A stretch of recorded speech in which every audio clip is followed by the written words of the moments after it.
Desember 2023 gebore. So sy is nou 'n jaar en 'n half oud. Met haar tweeling. Haar storie is 'n bietjie anderster. Ons vra altyd, hoe kry ons genoeg van vriende ooie?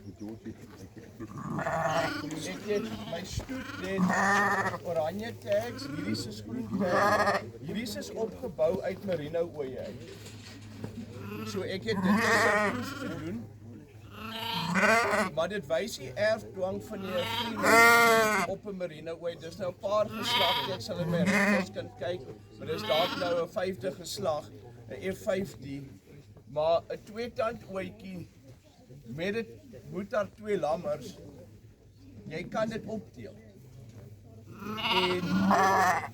En dan kan 'n mens kyk die wol, die vleis al so.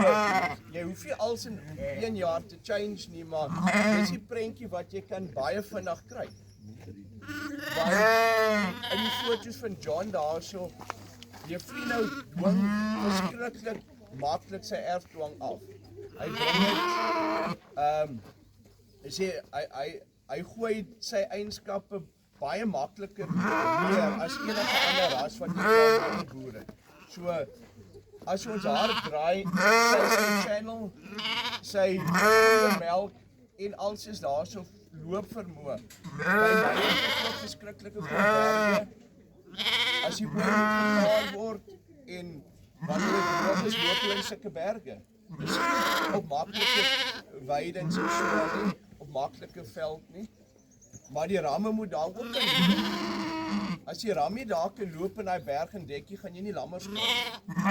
So, ons is almal maar in 'n situasie nou wat kostes jou vang, maar sonder om die tipe dier te boer, werk jou som ook nie.